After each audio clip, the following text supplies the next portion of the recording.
committee, all the people that are nominated, as well as everybody that's attending, everybody that's here, and everybody that's watching online, and everybody that's volunteering to be a part of the nomination committee, and also to be a candidate for the board.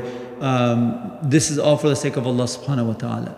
And we have to understand that when we come here, first obviously we clear our intentions, that we're doing this for the sake of Allah subhanahu wa ta'ala. Everybody knows there's not a cash payout for this, but there is still a large payout for this. One, when we do these things for the sake of Allah subhanahu wa ta'ala, we go through headaches, we go through hardships. Allah subhanahu wa ta'ala, because we're going through the hardship for the sake of Allah subhanahu wa ta'ala, there's a lot of headaches that we are relieved from in the family problems, financial problems. Allah subhanahu wa ta'ala will remove those. Why? Because we're going through it for the sake of Allah subhanahu wa ta'ala. And because every single one of us over here, everyone cares about both the masjid and the expansion of the masjid, that's why everyone's here. So we should understand that everybody over here should respect one another, and that there's going to be questions, there's going to be answers. We all do this, everybody is for the sake of Allah subhanahu wa ta'ala. Everybody that came because Allah subhanahu wa ta'ala chose them to come. So there's no way that any one of us should disrespect any one of us, because if we do, we could be disrespecting someone that could be a friend of Allah subhanahu wa ta'ala, be close to Allah subhanahu wa ta'ala. So knowing that everyone's here for the sake of Allah subhanahu wa ta'ala, let's keep our questions that way and our intentions, that we're doing this for the expansion of the community, we're doing this for the expansion of the masjid, we're doing this for the increase and the expansion of the deen of Islam, so that everybody understand what Islam is, both ourselves, our neighbors, and everybody else around us as well too. And to do this, we always start with a dua, that it is only through Allah subhanahu wa ta'ala that we're able to achieve anything. So we make a quick dua that Allah subhanahu wa ta'ala makes it easy for us. اللهم إنا نعوذ بك من شرور اللهم إنا نسألك من فضلك اللهم إنا نعوذ بك من شرور أنفسنا ومن سيئات أعمالنا ربنا آتنا في الدنيا حسنة وفي الآخرة حسنة وقنا عذاب النار اللهم ألهمنا مراشد أمورنا وأعذنا من شرور أنفسنا ومن سيئات أعمالنا ربنا آتنا في الدنيا حسنة وفي الآخرة حسنة وقنا عذاب النار سبحان ربك رب العزة عما يصفون وسلام على المرسلين والحمد لله رب العالمين جزاكم الله خيرا everyone. So yeah, inshallah we'll get started. So my name is Irfan Khan. I'm in the nominations committee this year. We also have Sister Uzma, who's also in the nominations committee this year, but she's also a candidate for the elections. And then we have Brother Shiraz. He's also he's also standing again for the nominations committee next year. We have two other members. We have Brother Ashraf. He's a bit late, he's going to be coming soon. And we also have Sister Sohad, who's traveling, so she won't be here today. So yeah, I mean, like Sheikh Saif said, Jazakallahukhairan to all the candidates. So all fi sabilillah, may Allah subhanahu wa ta'ala, bless your niyyah and bless your work. And also Jazakallahukhairan to all of you, who have braved the thunderstorms and the rain, etc. to come here. So Jazakallahu khair for that. So the agenda today is that we'll be going through all the candidates, about 5 minutes each, where we are requesting the candidates to do a brief intro and a bit on the motivations for running, a bit on what you would like to see, as you, inshallah, if you get elected, what you would like to see. And then there's also frequently asked questions, so I would like you all to answer that as we go along here, which is, have you read the bylaws, right? I mean, so we at least preempt that frequently asked question, okay? So we'll do that, so about 5 minutes each. And then we have Brother Naveed. So this time, actually, we have some proposed amendments, right? We have not been in MCC, we really, either we have not had too many amendments, or somehow the amendments don't get passed. So we want to make sure that, you get to hear about what the proposed amendments are and, what the motivations are for those. And whether you vote yes or no on those, we'd like to request that you do vote, so that, it gets people know where you stand on the various amendments. And the amendments are for a reason, as Brother Naveed will explain to everybody. So, yeah, I think that's pretty much it from my side. I would like to, of course, acknowledge actually 3 individuals who really helped us, who are not on the nominations committee, but really helped us quite a bit. So Brother Rami, Brother Tashfeen, Jazakallahu khair to both of you for all the communications that went out. And also Sister Anika, who helped us, in terms of the lists and so on, to help us get started. So Jazakallahukhairan to you all. So yeah, let's get started. Unless there are any questions, we will have room for Q&A at the end. And by the way, we are also streaming this on YouTube channel, and there's also a Slido. We also have a Slido Q&A, and I already received a few, so we'll be addressing those questions as well. Okay, thank you. Assalamu alaikum, my name is Musaddiq. I sat on this end thinking I'd be last, but now I have to go first. Anyhow, so I'm running for a board position, inshallah, this year. I've been in San Diego since 2013. I used to live in Scripps Ranch. In 2021, we moved to Rancho Penasquitos, which is when we started attending MCC more frequently. Previously, while my time in San Diego, I used to be involved in Muslim Community Services on their board. I spent, I believe, 7 years on their board, or whatever the max term limit is. After I finished that, my wife and I had 2 children since then, so I kind of focused on that, and now they're starting to become a little bit older and independent, so I can start giving back to the community. So that's why I wanted to come back and take part, offer my time on the board, and help out at the masjid over here, inshallah.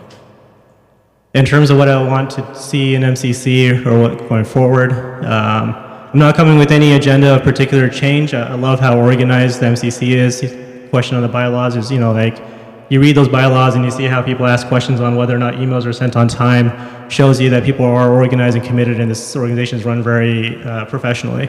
I would love to be a part of that and continue that kind of tradition of organized community that operates professionally and well, and is transparent to the community as well. So that's kind of my motivation, inshallah, and that's about it. I can say I skimmed the bylaws, I read through them. I don't think I can do any analysis beyond that. Bismillahirrahmanirrahim. Assalamu alaikum. I read the bylaws. Brother Irfan keep asking us to create the bylaws. There were 2 reminders. So my name is Hussein. I have been a part of this community since 2014.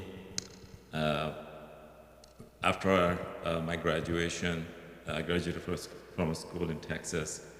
We were living in Los Angeles. So we moved to San Diego in 2014, and ever since, we have been part of this community. By profession, I'm an engineer working for a private firm since 2014. We have been attending MCC ever since we moved here. I have 3 daughters. When we moved here, they used to play, run around here, go in the back, the classrooms, draw on the classrooms, play over there, make a lot of noises. Alhamdulillah, now, they're getting bigger, middle school and high school. So motivation for me to run is basically to give back to the community. As Sheikh Saif mentioned that, we should all be doing this for the sake of Allah. And that is my intention, and, an intention for everybody, running for this position. Ever since I moved here, what I have seen is MCCs getting better and the programs getting improved, right? There were a few programs, the programs get better, new programs got introduced, especially in the last 3-4 years. There's definitely an improvement in the programs. For me, as Professor Musaddiq mentioned that, I don't have a specific agenda per se.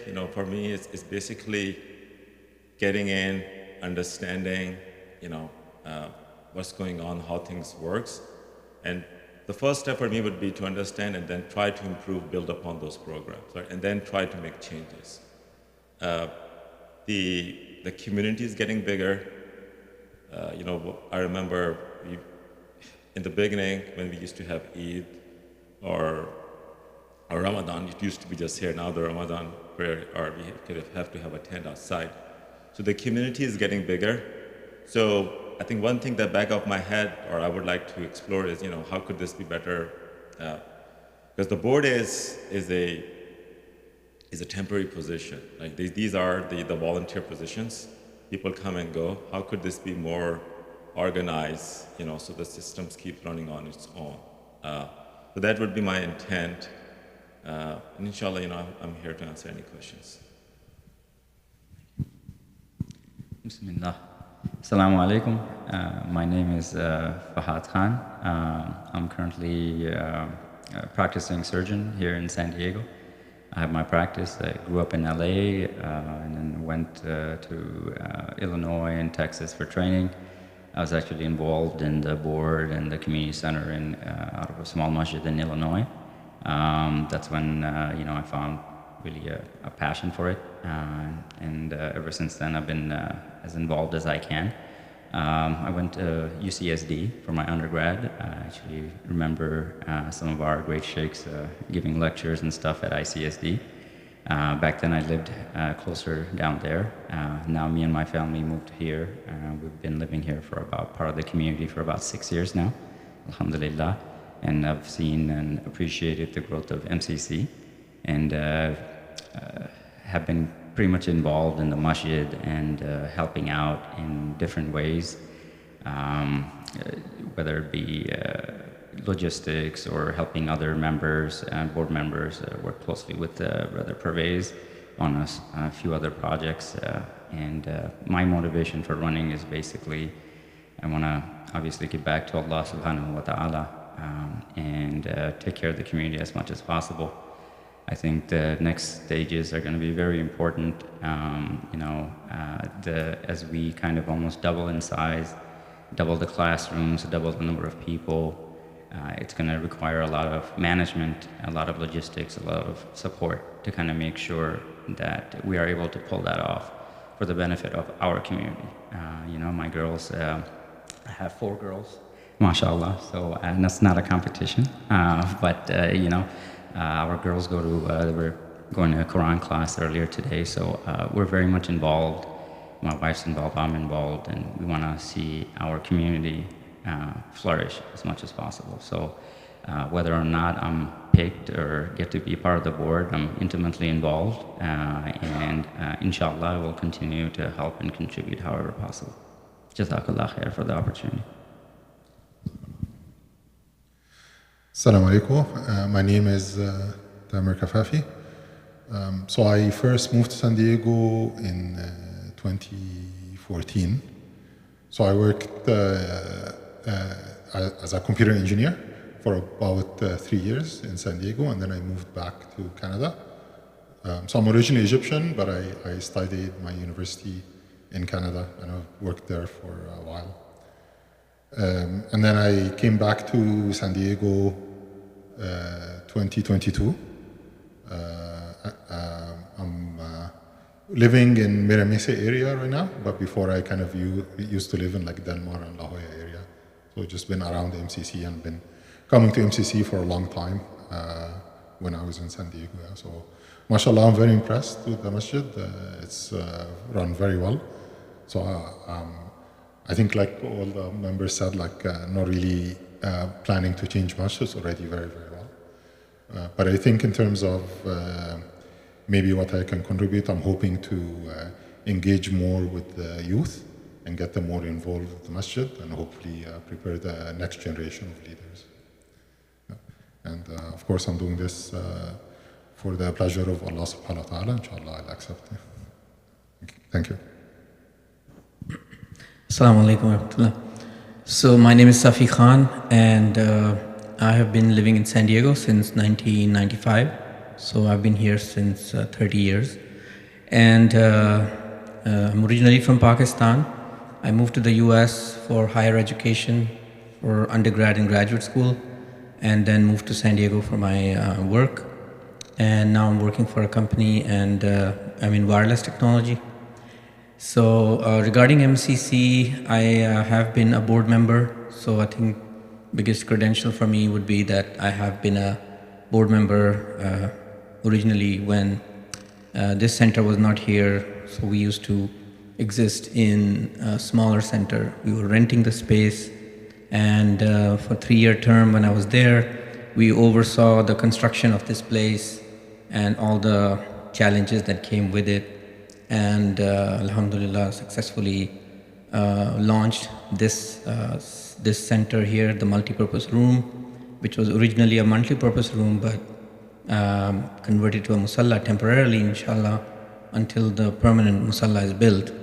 So I'm quite familiar with all of the MCC history, background, and I've seen the glory days of MCC, mashallah. And my motivation to run again is, I read the bylaws, so you're allowed 2 terms. So answer is yes, I did read the bylaws. So this will be my 2nd and final term. And I thought that this will be a good time to step up again. Opening is there every year. So we're embarking on expansion. And particular personal motivation is my family. I have a daughter who has been going to Al-Manar, and she has to sit in the musalla on the weekend along with 7-8 other classrooms, all happening here just because we don't have enough classroom. So the expansion is what motivates me to run for the board, to make sure that that goes smoothly, and the operations side makes sure that the demands and the requirements that the operations has are heard by the foundation board, and accordingly the expansion takes place smoothly in the next 3 years if I get elected, inshallah. And so the goal would be to provide a expanded facility for our students where they can thrive and nurture and learn Islamic principles and values, and also eventually then the courtyard for the brothers who have to weather the storm on Fridays when the weather is not cooperating. So once we have the permanent veranda, that will help alleviate the congestion issues. Mashallah, the community is growing. So looking forward to running and do my best to serve the community. Jazakallah.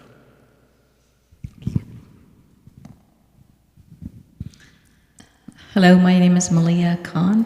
I'm originally from Afghanistan. I came to US when I was a teenager. It's been a long time.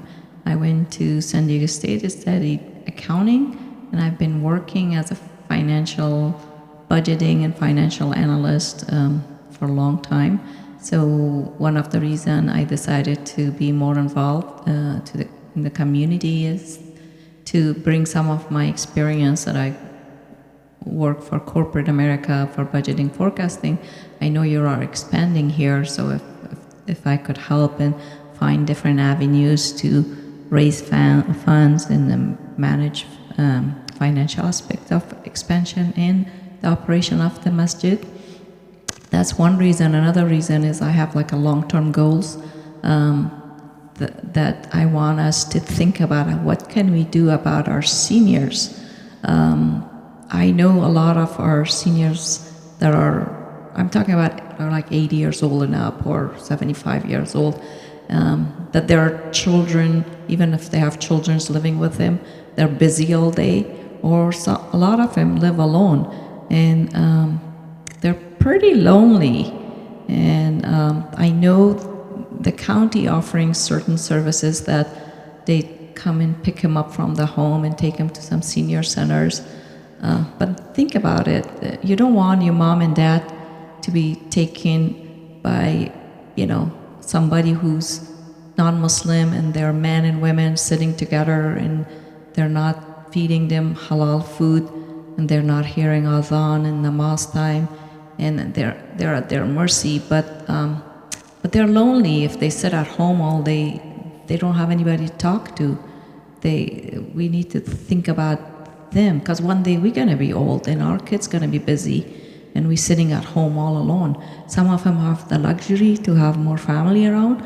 I remember my dad, when my mom passed away, he was all alone, and me and my sister made enough time to come lunchtime from work or from our busy schedule to make him lunch. And I remember we used to take turn to spend the night with him.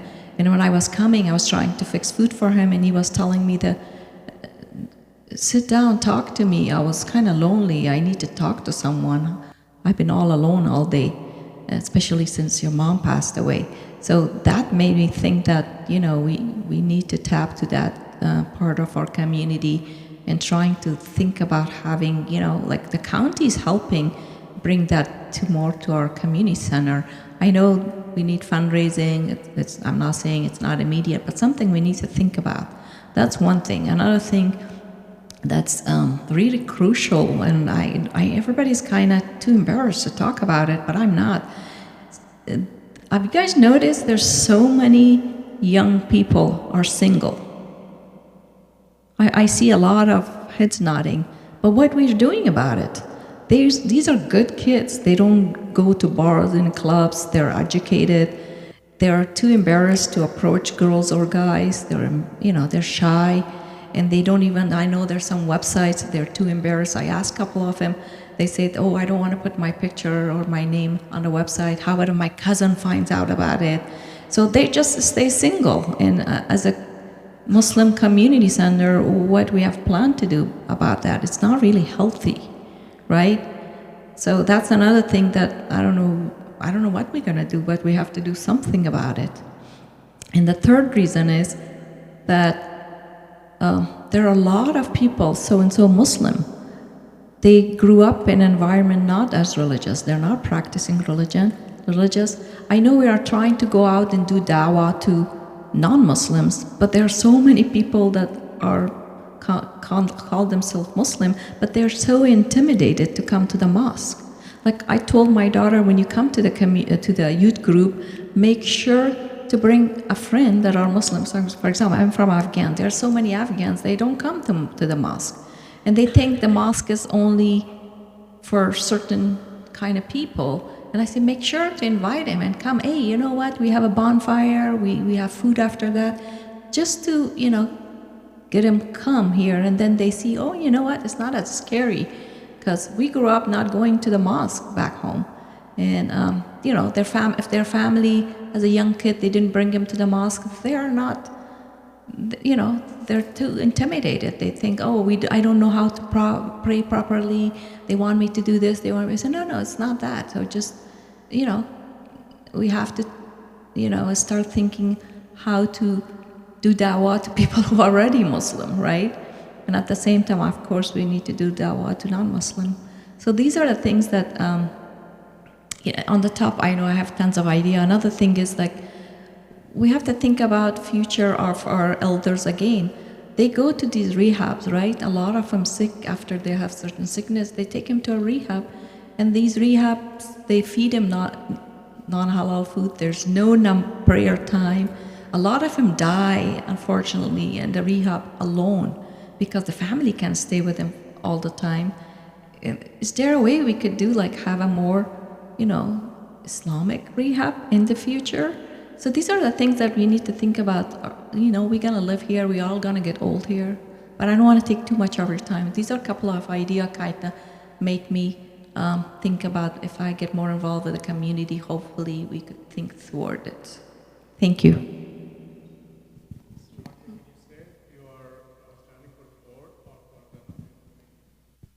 Either one.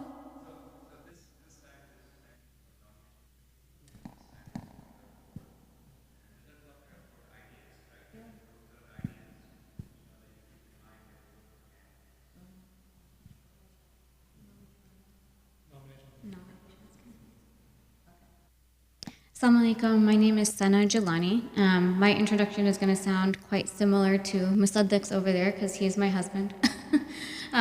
We have been in San Diego for 11 years. We both were at different times on the Muslim Community Services Board. Building on what they had, we also expanded their toy drive and Zakat al-Fitr distribution drives and school supplies drives. And then I also brought in the comedian Baba Ali actually to MCC Masjid several years ago. So just a few things that we've done to help the community in the past. But like he said, we have two little children, a 4-year-old son and a 2-year-old daughter. So they're finally getting to a point where we can, get out more and do more things. So the main motivation for me is to running for the nominations committee is to just give back what I can and what skills I have, and also be a good example to my kids, and inshallah they are as connected or more to the masjid than us. My corporate experience is I'm a CPA, I work for Sempra, and like I said, we've been in San Diego for 11 years, so welcome any questions, and inshallah whatever skills I have are helpful to the community. And yes, I read the bylaws. Bismillah ar-Rahman ar-Rahim. Assalamu alaikum. My name is Uzma Kazi. I've been living in San Diego for 25 years. I've been involved in MCC since the beginning. My family, my 2 girls, my husband got involved from the establishment of MCC. I taught in Al Manar School in the beginning. Inshallah, I'll be rerunning for the nomination committee. My goal is to bring more youth to this masjid as we're building the new masjid. I just want the youth to have more programs, and I want the masjid or the love of masjid in the youth so they can come again and again and again, and not to be scared of the masjid at all. So, inshallah. Assalamu alaikum everyone. My name is Shiraz Khan. I've been living in San Diego since 2008 and been part of the community and MCC ever since then. I've got 3 kids and my family enjoys MCC in different capacity. Professionally, I am also an engineer. I work as a product manager in Amazon for the last 3 years, and before that I was at Qualcomm and Broadcom. The motivation, really, it's Irfan Bhai who arm twisted me in rerunning. I have already spent 1 year in the nomination committee, and that was a joke. So based on being self-critical and the time that I have, I thought this is what I can be a part of and do justice with it. I'd love to meet people and find the best candidates who are motivated enough to serve the community. As we grow, our challenges are also growing. The problems I cover now a huge dynamic range. So inshallah, try our best to facilitate whatever we can do. Jazakallahukhairan. Assalamu alaikum. My name is Hassan Firoz. My first memory of MCC is when it was a musalla right next to McDonald's. And I attended a lecture because one of my friends, he sponsored me to come there. I was a student at that time. And it was a lecture about the journey of the soul as it leaves the body and beyond. And it had such a great impact on me at that time. It was just at the time of, your life is at that moment, and then you go through that lecture, and it's life-changing.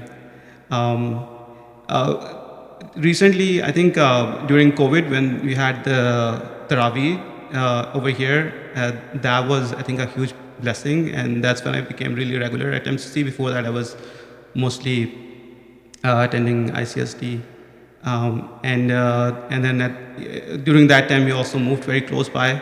So now my kids, I have 2 kids, daughter and son, and they're really frequent over here. They love coming here. My daughter goes to Al Manar, and my son, he's more interested in going to the Sunday school than the regular school. So alhamdulillah, that's something very special.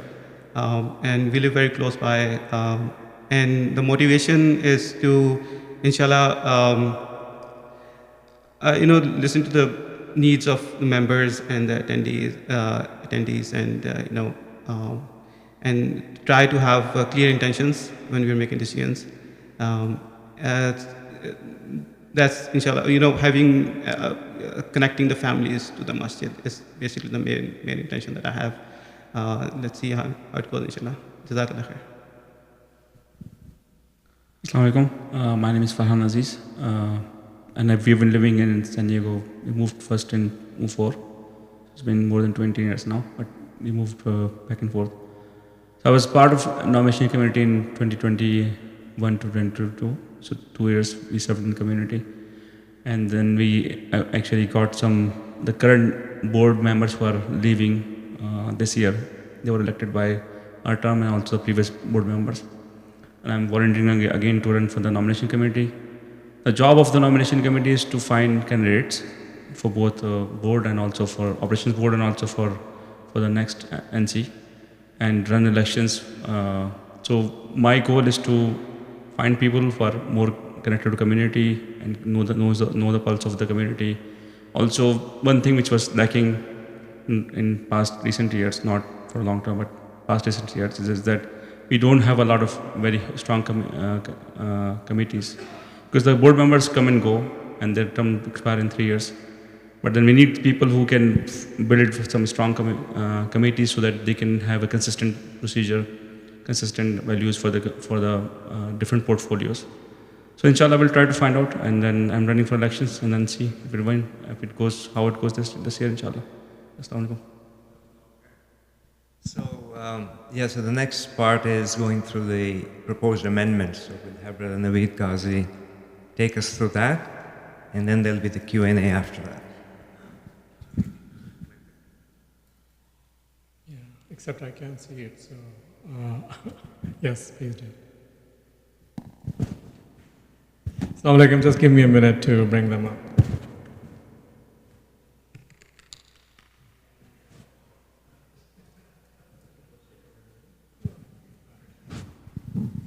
Assalamu alaikum, my name is Naveed Qazi. I'm the parliamentarian for MCC right now, this year and next year, inshallah. It's a 2-year term.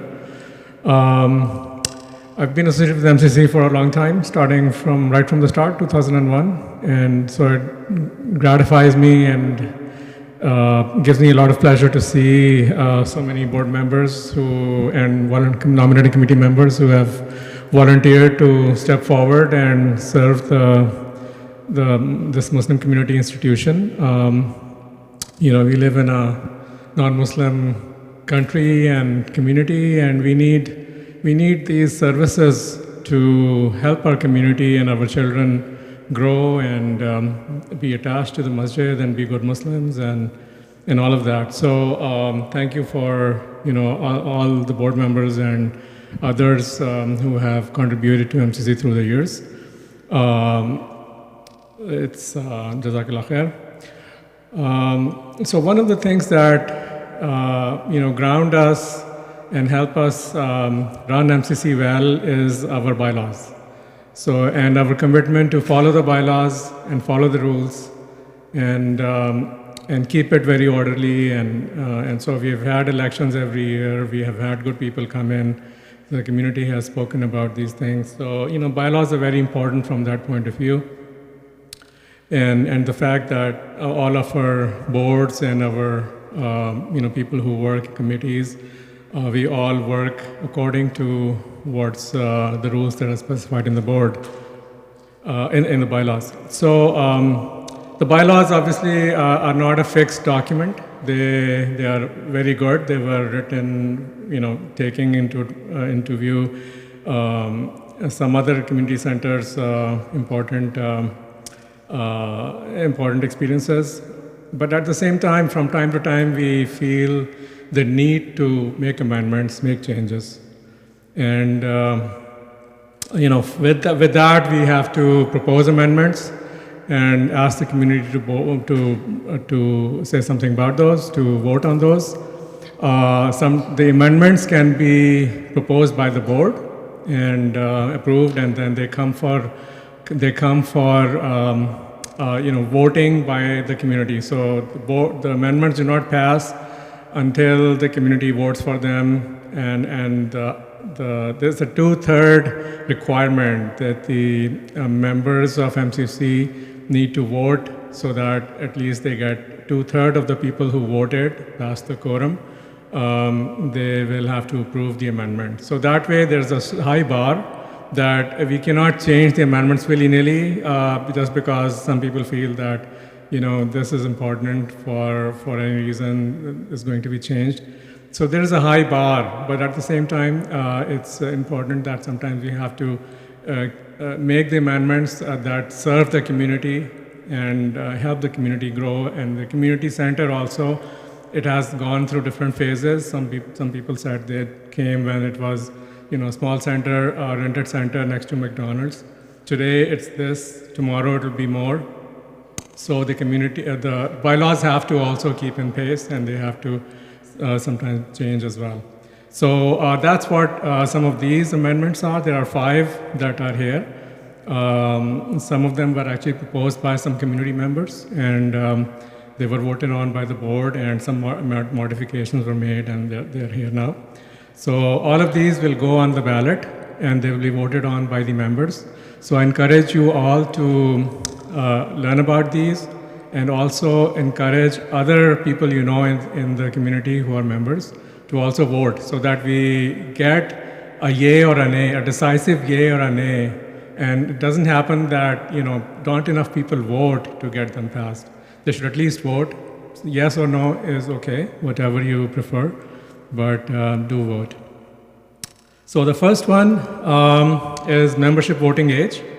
Currently, what we have is that anybody who is a member can vote, and there's no minimum age for a member. So people have, have their children as members.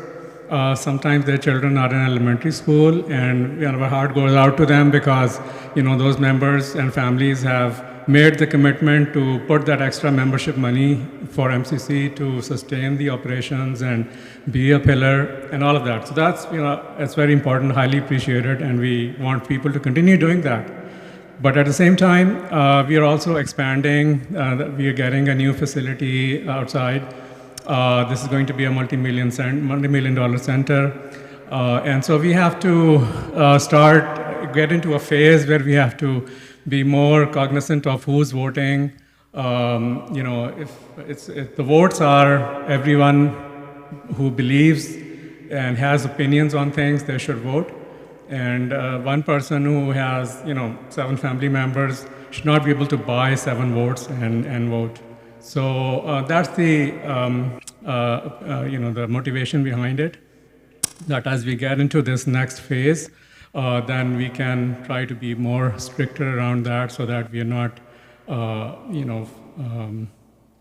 moved one way or the other by extra votes. So at the same time, we are so the summary is that we are going to make an amendment. This amendment changes things so that people who are members have to be 18 or over, 18 plus, to be able to have a vote. So, so the ballots will only go out to people who are 18 plus. At the same time, people who are under 18, so that will still continue. They will still be associate members, and they will get all the privileges of membership that they currently have. For instance, iftar, dinner lists, they go out to members first. So those things they will still get. But it's just the voting that will be restricted to 18 plus.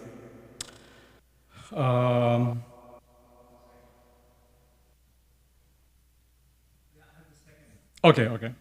So should I ask for questions now or later? Okay. The second one is we've been thinking about this for a long time, of encouraging our youth to become members. And so there have been multiple ways of how to do that. What we want is that, we want this, our next generation to start getting more involved in the center, start getting into committees, start, taking care of things, so that they learn the way things are done at MCC. They can run for the board, and then they can take positions, and then eventually, this center is run by the new generation. So we want to encourage that, and so for that, what we are trying to see is that many people who are younger in their life, they are, let's say new graduates, 18 or 20 plus, or they are new people who are working new in their careers, are for 1 to 5 years in their careers. Sometimes it's harder for them to pull out their extra $50 to pay for this membership as well. So to help with that, what we are saying is that we're going to subsidize the fee, membership fee, by 50% for members who are ages 25 and younger. So that's the proposed amendment, and the way it will come into being is that we will ask for someone to apply for that discount. So it's not automatic. So because many of us, alhamdulillah, can afford our children to pay the $50, so it's not automatic, but people can apply for it, check a box, either when they're applying for membership or at any time. And if they're under 25, then the board can review it and they can give them a discount of 50%. So that's the amendment.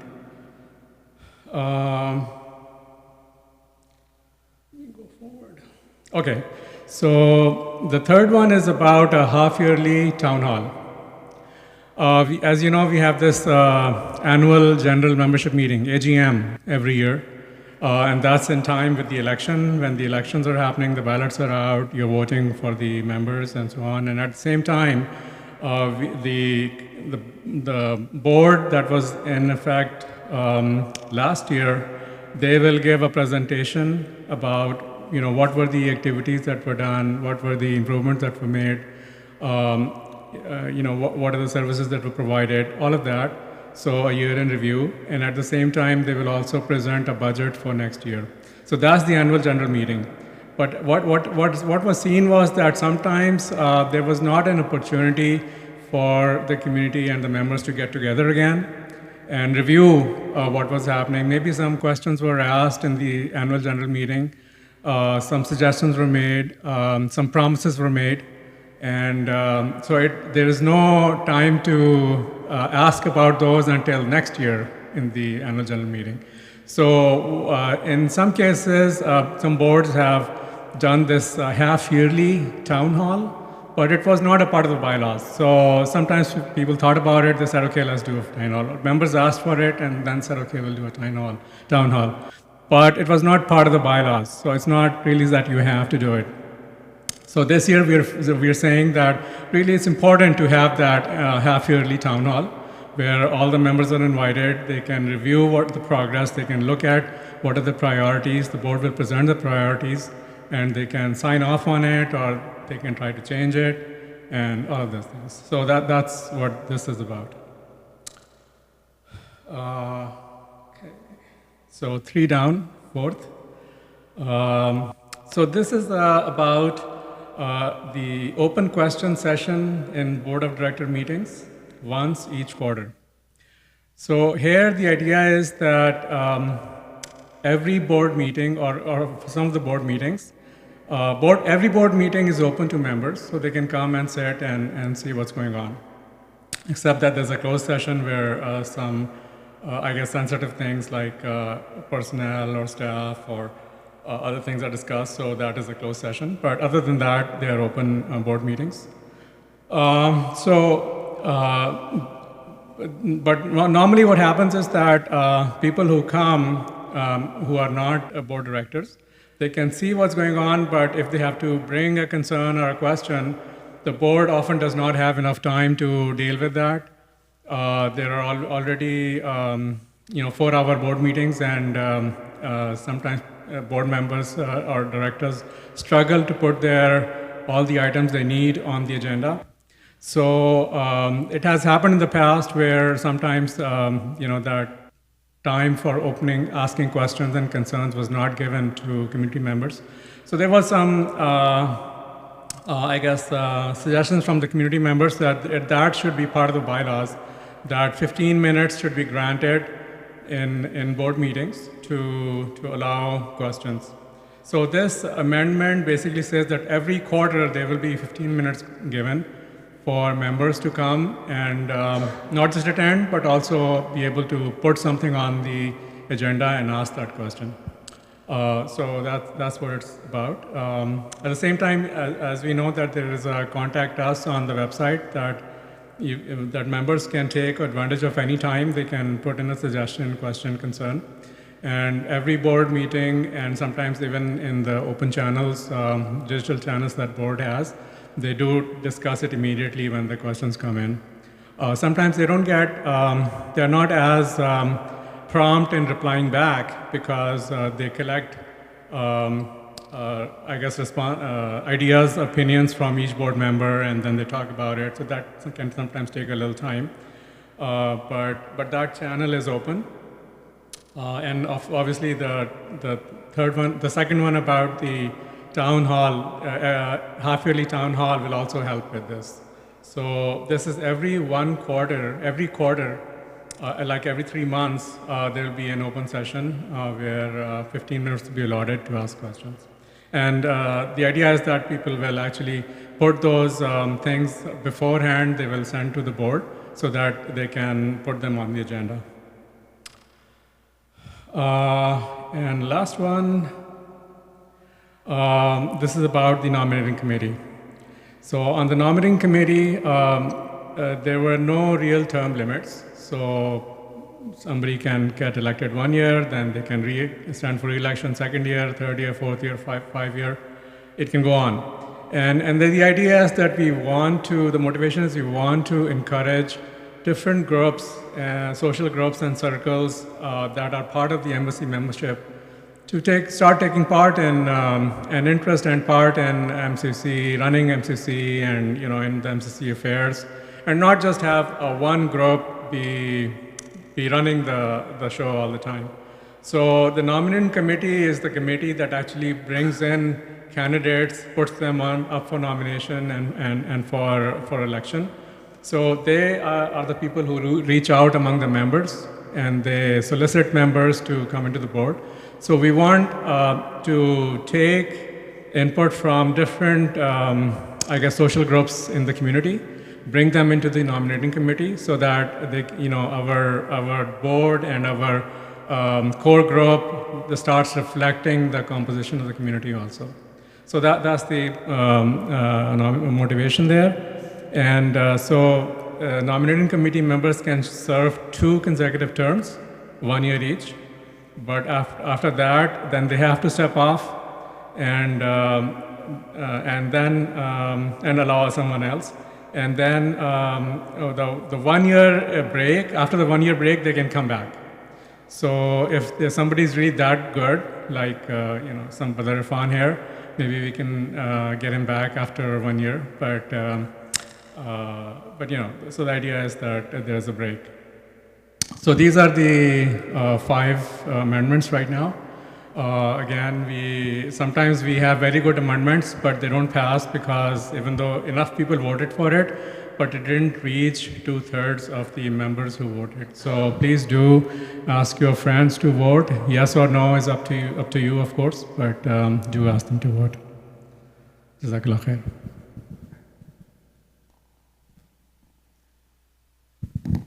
Jazakallahukhairan. So yeah, we can move to the question and answer session, but I just wanted to mention a couple of things before we do that.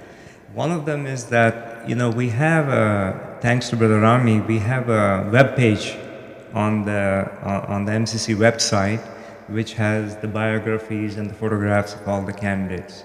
And you can reach there, in the events. From the events, if you click on the events, you will reach to that page and you can yourself read up details on their bios and their photographs, etc. And the next steps, so on May 3rd, you will see the ballots go out. So it's all electronic ballots, and May 3rd, you'll see them go out to those that are eligible to vote, and then that'll continue until May 17th. And so on May 17th, we have the GMM. That's the last opportunity to vote. And then inshallah, in GMM itself, we're going to be announcing the elected candidates, right? So those are the next steps. So let's move to question and answers now. We have a mic there, and we can alternate, right? We can have folks here go to the mic and ask the question, but we also have some questions on Slido. So, we can alternate, and I can ask the question from the Slido. Yes.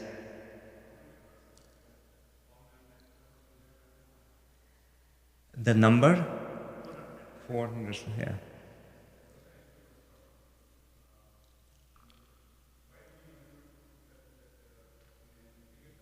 Yeah, let me give the mic. Let me give the mic to you. Maybe you can stand up and ask a question there so that everybody hears your question, and then there's the mic to answer.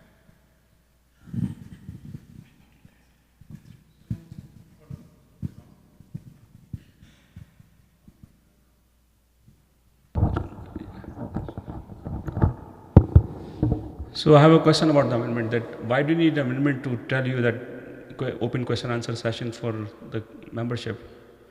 Because in the bylaws there is nothing like this, right? The meetings are open to general membership every meeting, so people can ask questions. Why do you need to create an amendment just to have 15 minutes of time? This is absurd, right?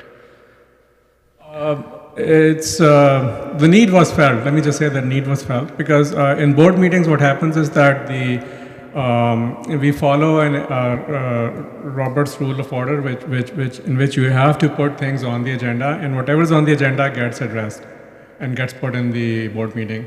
So if somebody just wants to ask a question that is not on the agenda, then it's up to the board or the secretary who's running the meeting to allow it or not.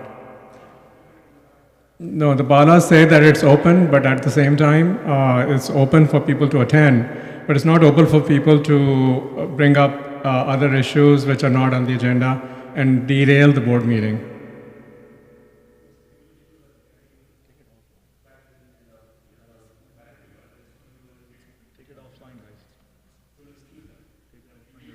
Yeah. So I think we have had some exchange of ideas here. So maybe we can take it offline. If we still have questions, or maybe we should move to the next question. Is that okay? Or if you want to answer me real quick, then we can. Yeah, I think your concern was that it's already open, so there.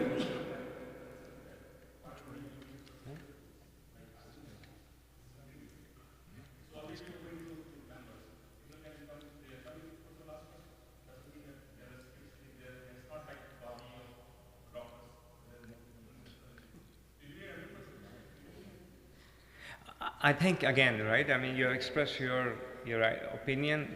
I guess it is up for election, and yeah, and so you can vote. You can vote accordingly. So let me, I guess.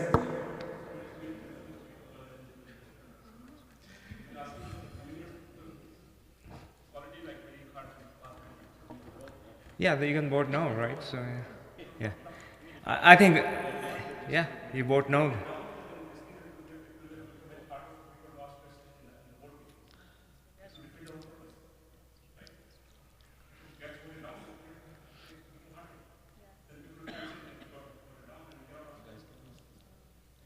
No, I don't think it necessarily implies that, right? Even if it gets voted down from the amendment, I think you still have the opportunity to ask questions. I mean, this is just formalizing it, but I don't think that it necessarily means that if it gets voted down, questions can be asked. I wouldn't extrapolate that much. Yeah. Okay, I think yeah, go ahead. Go ahead, please. I was going to alternate between the Slido and then you can ask after that. So I think this is a Slido question, maybe for everyone. Real quick, we should go real quick through the answers. How many hours a week do you see yourself giving in this position? So maybe start from there and just let's go real quick and answer them. I imagine it changes. I imagine the commitment is going to change throughout the year. Obviously, Ramadan and preparation for big events or town halls, would take more time. Consistent, maybe like average across, I would say anywhere from like about maybe 2 hours perhaps on average, if you say per week, if you add it up. I agree with Brother Musaddiq's response. I don't think I have made a mind that I'll give 5 hours or 2 hours or 10 hours. I think it's basically coming in, understanding, and then devoting your time for the volunteer work or the service you have. It's and the time is gonna come. Right now I don't have time, but Allah will put barakah and that time will come. So that's my intention. I don't have anything committed as far as the hours go. I agree with both of the brothers that preceded me. It depends on the circumstance, it depends on the factors involved, depends on the time of the year, depends on a lot of factors. If there's an emergency, you have to address the emergency in the best way possible, and you do that with all of the resources that you have. So whatever the circumstance requires is the appropriate answer. I agree. So I guess I'm lucky I already have 3 good answers, so I'll copy them. I think the clarification based on the questions we have is what is the minimum you can give, right? Because the reason is that at times there are when you need 6, 10, 20 hours a week. There will be weeks like that, right? So based on certain existing experience, you want to make sure that when the time calls for it, you are willing to and be able to do that, right? Yeah.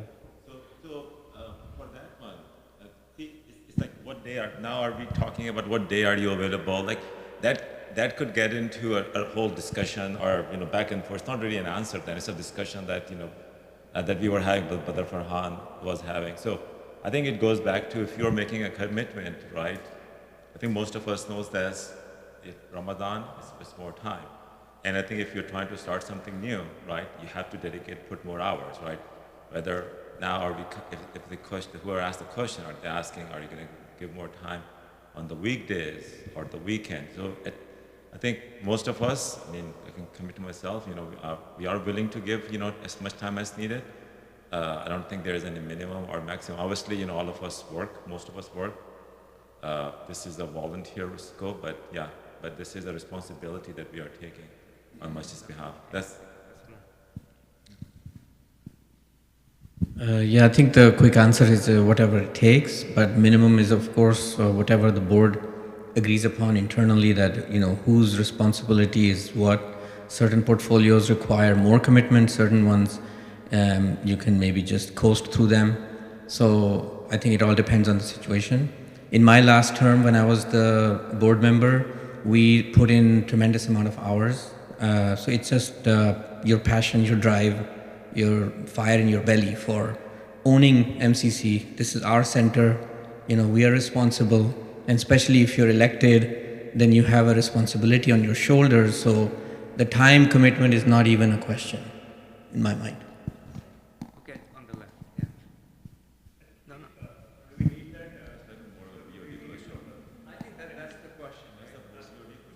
Yes, a BOD question mainly, I think.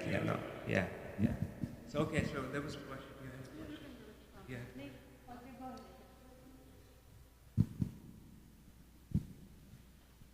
My question is going back to the bylaws amendments. The first thing is, how many of your members, 411, you said, know that they can attend the operations meeting? Do they know? Has it been ever announced? Have they been ever invited? Has it been made public that this is the board, and any member can attend any meeting? I only know one person who was attending meetings while the spouse was a member of the board, but I'm not sure our members know about this. And then that's a later part that you can come and ask questions. That comes later. How many of them? You can do a survey. That's a good question. I don't know. Assalamu alaikum. So the board meetings are usually, the way the agenda follows is they look at the immediate issues or the running of the operations, what needs to be done. So they are operational they're very operational and day-to-day in the scope. And so there's not a lot that the board member, the general community would get from it. Like for a meeting like this, or the AGM, or the half-yearly town hall, where board members actually present data and they invite input, that's the time where membership should really get involved and analyze the data and presentations and ask questions and give suggestions. Board meetings are not really geared for that. They're not the right forum for that. So that is why, even though our bylaw said that they're open, but they're not really directed to, providing information to members, general members. They're for the board to get together and move motions on operations and get things done, basically. Does that answer your question? Okay, but that's the answer. So I think you want to add? So I hope you guys don't mind here, as former parliamentarian and having a knowledge of the bylaws. The bylaws, the board meetings are open meetings to attend. As Naveed mentioned, and that's always been the case. So has it been announced to the membership? Well, by virtue of them being members and agreeing to the bylaws, yes, it's been announced. And the bylaws. The board meetings are not announced to general members. They as members, they agree to the bylaws, and it's in the bylaws. So they are available to attend the board meetings. If they have an issue that they would like to have addressed as that, they can raise it in advance and have it part of the agenda. But the board meetings in and of themselves are open and available to attend, but they are not designed for a Q&A session, which is hence the purpose of this amendment. But yes, it's always been in the bylaws, and it's been in the bylaws for almost 20 years. Maybe a comment to that is maybe take an action item to at least announce the date for the meeting. Yeah, I think that would be good. Yeah. Is there something? Yeah. So I think it's a question of communication. Maybe it should be. Yeah. That's right. I agree. Right. No, I understand. So I think, Brother Naveed, is there something you can take as an action for the board to announce? Okay. But let's publish. Looks like there's a need for more awareness. So maybe you can communicate that. So, yeah. So the next. Yeah. So I think he asked. Rami has a question. Then we'll get you. Go ahead, Rami. Oh. You're on the board.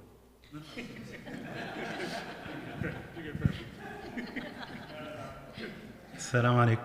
So I have a question for the board candidate. So it's just a hypothetical case. Imagine you're already serving in the board, and then one of the Fridays, ICE, the Immigration, Custom and Informs, came and they started to detain some of the community members. How would you react or act in this situation? Bad for you. To be completely honest, I don't have experience with immigration issues and stuff like that, right? With everything else, I don't think the board is required to be an expert in every area. I would hope that as a board, as a community, we would go to people that do have experience in the community that can advise us, whether that's CARE or lawyers within our MCC community itself, whatever it may be, I'm sure we would want to ask them. But as what would I do? I would seek advice and be open to that. Yeah, I agree. I think you just document it. You need to follow the law. So we cannot fight. So you need to document it and then take it from there. Contact attorney or CARE, whoever. Take steps before, the circumstances happening. So obviously prepare for the circumstances. Yeah. To me, it's important that, we stay on the right side of justice and standing up for a community. But at the same time, the board's also responsibility is to protect the organization and the masjid as a whole as well, right? And that's where it really comes down to getting advice. What is the right way to proceed and still be, upholding or stand up for your community properly? Something along the lines of what they said. It's we have a tremendous amount of human potential and capacity in our community. Alhamdulillah, we have experts from many different fields. And whether or not those experts are available on the board of directors at that current term or on the nomination committee, it's an opportunity for the community to kind of get together and utilize that expertise, utilize whatever capacity we have, whether it be to hire lawyers, whether it be to get involve city officials that are actually on our side to kind of stand up for our community. I think, especially in this kind of political environment, if we allow certain behaviors against our community, we allow ourselves to be victimized. Whether or not the law enforcement is taking an appropriate action, I don't know if you're aware, but there's now actions being taken against citizens, U.S. citizens, because of their, how can I say, because of their stance against what's currently happening in Gaza. So that involves us, that involves our kids, that involves our parents, and if there is some sort of action being taken against our community, I know actions that have been taken by neighbors against our community. So what that needs and requires for us to do is come together and have an action plan based on the expertise that we have on hand in order to address that exact need. Again, from the perspective of our community, protecting our rights, protecting our facilities, protecting our ability to kind of practice what we do here. So short answer will be to kind of do whatever it takes to protect the community. And that same, and when we were involved with the security, that same idea applies. Yes, we might have a security guard. Like, for example, if you take an emergency outcome, let's say, what if there's an active shooter, God forbid? What do we do? Well, how many of us are carrying guns or are trained in military responses? Almost nobody, right? So what do? Well, we follow a chain of command and we have an appropriate plan of action, and we get all of our resources available to kind of tackle that. So no matter what the concern, what the emergency, I think that's probably the best way to go about it. Thank you for the question. It's a very good question, actually, got me thinking. So I think freedom of religion is like a human right, and it shouldn't really be used to penalize any other aspect of life, right? Everybody should be free to have whatever religion they want, right? So I think we need to defend that, and we need to do that by coming together, and I think definitely have an action plan ahead of time, so that when it does happen, we follow the plan, as the other candidates have said.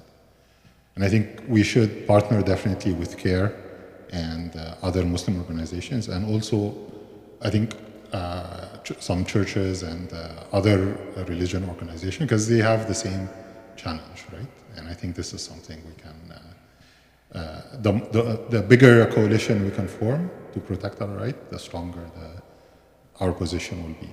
In addition to, we have to advocate for ourselves on like social media and internet and these things, because these technologies now have democratized communication. Before, as an individual, your voice was very small, but now internet has changed the world with all these like Instagram and Facebook and Twitter and all this stuff.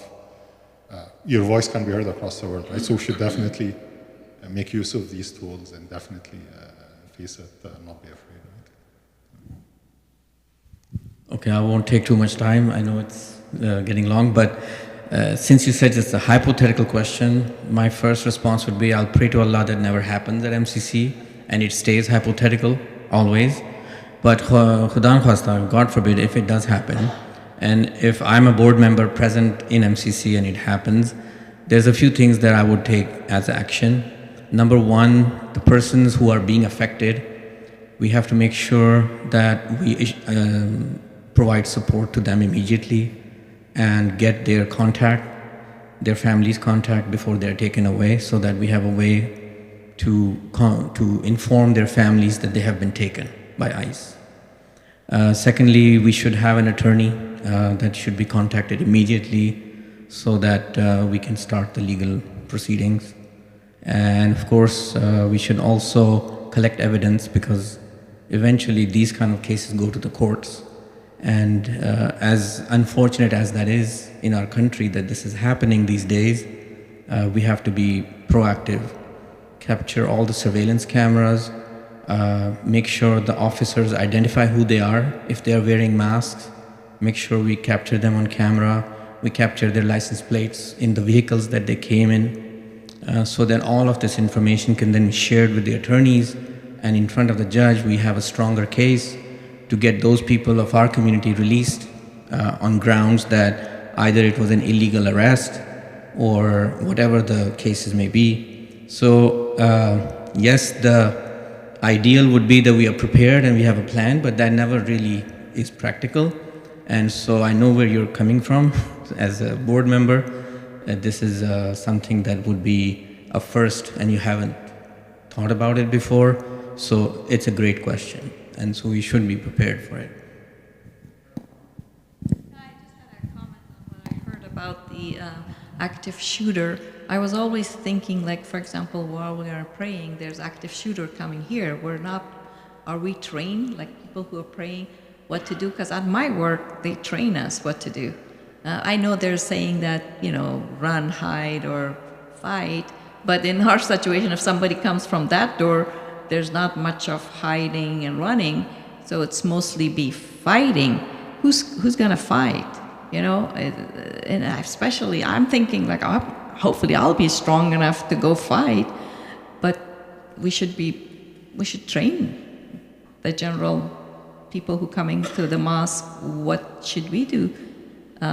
There's one person, if we all run toward him, eventually we're gonna capture him, but how are we gonna go fight? Because it's most likely it's a fight situation here.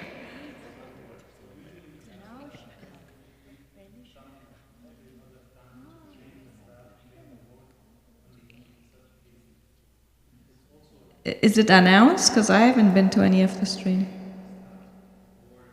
No, I mean the general, because we all have to know what we need to do. At the community level, we should, because at my work, the employees are being trained. What should you do? Because there's so many times in my mind, I was thinking like, okay, my child is right next to me. I don't care about myself. I say, if an active shooter would come, I say, okay, maybe I have her teaser and go and tease him or something. All kind of things going through my mind, how to protect my child. But everybody have to know what they need to do. Sorry. Suggestion that the board should take action item to see how maybe the general public can get some sort of training on that. Yeah, we have to. I'll keep it short. Yeah. So that plan was actually addressed on the security infrastructure. We did have a plan for that, immediate action. Again, this all started when we were involved with the board in Illinois, when the Christchurch attack happened. They killed all those believing people praying mercilessly. So, you'd be surprised at how few people actually run towards the shooter. Subhanallah. So, as much as we would want to be heroes, so we did need a plan, and we did have a plan, and involved Shafi, who is an active police department member, he's an active SDPD. But we've also had an action plan on what to do on those immediate situations, including an evacuation from not just this musalla, but as well as the classrooms. And the teachers, alhamdulillah, received CPR training. And our goals were, before we were kind of blocked in finishing that security training, was to kind of get everybody ready to, administer first aid and stuff like that. So we did have a plan, we just were not fully able to implement it. So inshallah. Yeah, I think that would be. Jazakallah. So yeah, question on the ladies' side, one question, and then Seamus. And then Saad too. Yeah. So on the lady, you want to? My question is to David Bhai. My question is for the First and the Second Amendment. So I've been a member since 2001. I did not know that you can make your under 18 child an associate member. So thank you for letting me know. I'll make sure we make our daughter an associate member. So correct me if I'm wrong. We can make our children under 18 associate members, but from now on, they won't be able to vote. Correct? So they were able to vote earlier?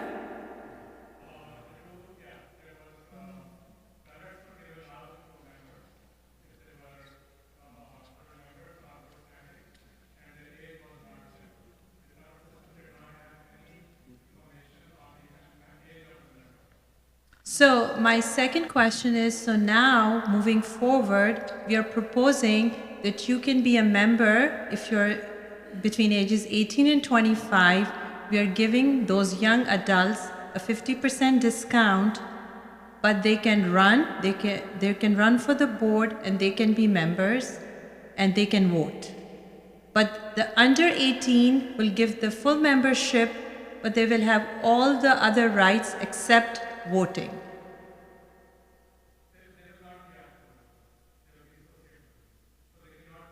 but they will give the full membership. The dues.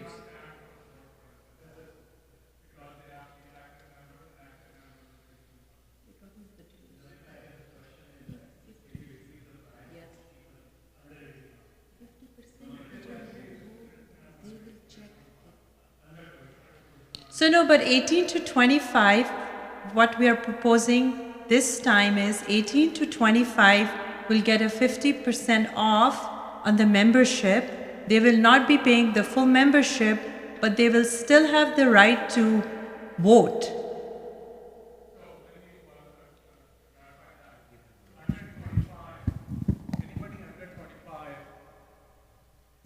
Jazakallahukhairan, thank you. So anybody under 25 can apply for a discount of 50%. So that's to encourage people who cannot necessarily afford to be members in those age groups to become members. So they can apply for it, and they have the option of not applying for it also. But specifically in the 18 to 25 group, that's when members will become active members if they have already completed 1 year of associate membership. And then they can vote and they can be nominated for the board and other things.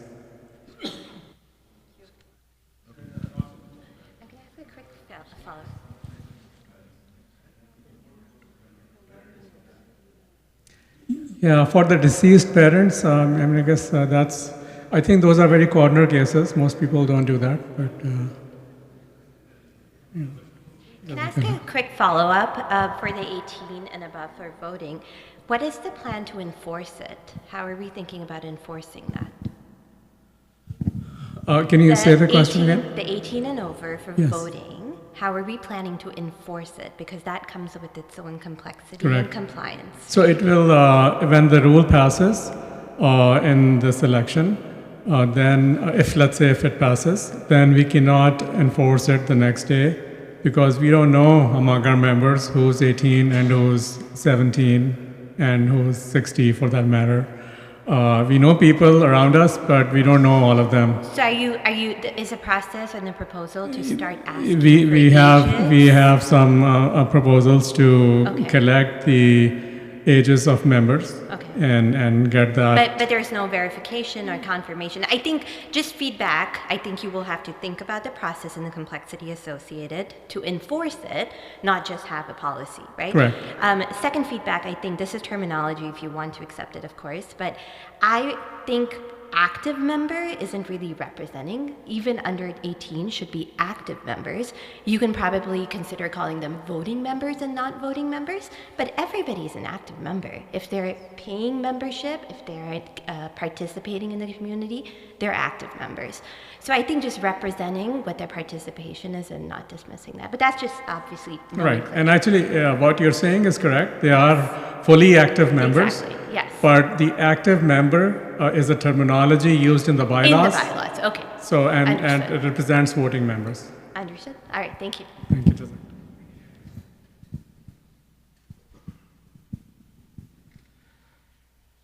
So I had submitted several questions on on Slido, and so I'm trying to summarize all the questions into one because they all hover around the same topic. Safi, I'm going to look at you a little bit, given your experience from the past, and now, inshallah, moving forward. So when you started on the board with MCC, when we started on the board, whatever, almost pushing 20 years ago, this was a grassroots center with a couple hundred people that would attend on a busy day. On one day, one class, it was a grassroots, bootstrapped, all the fun terms that go along with it. Today, we're a multi-million-dollar center sitting with a $6 million project going on, about a $2.5 million annual budget with a staff of about 30 people. We're no longer the small center.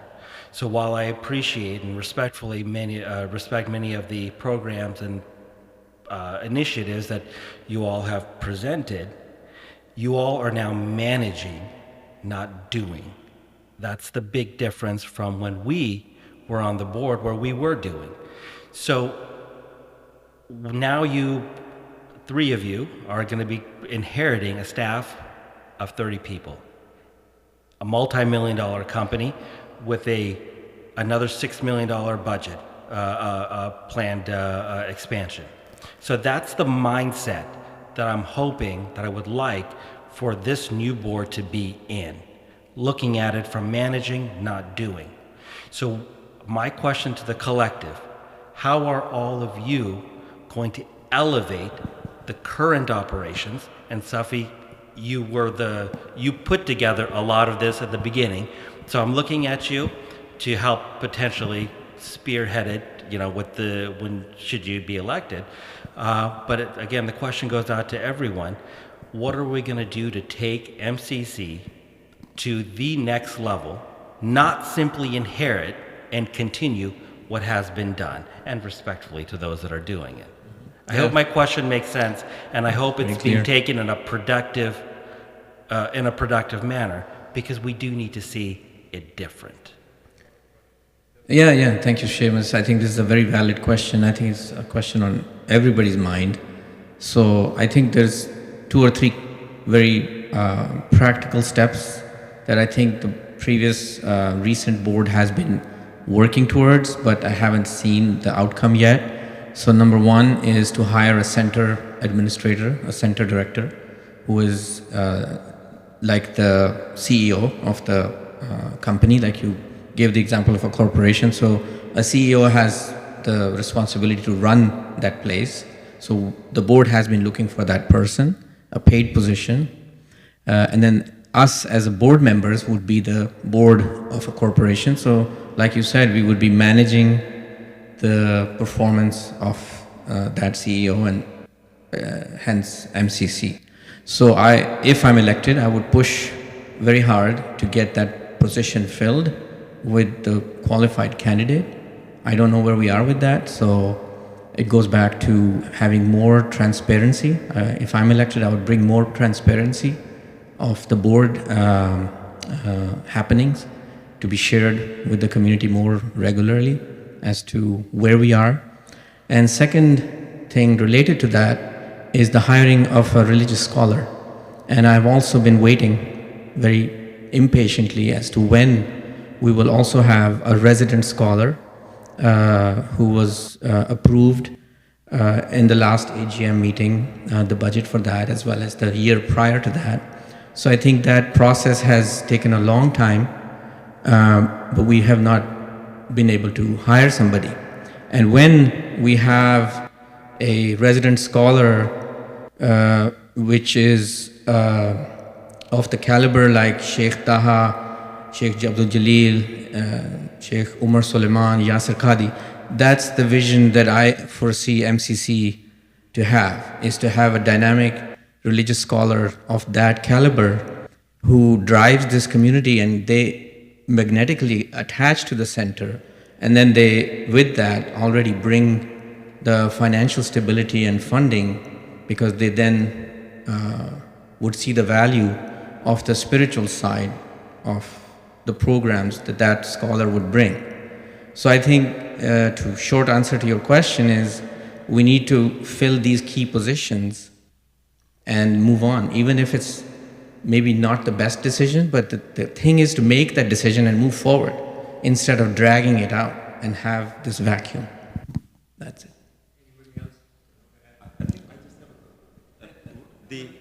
yeah, one more.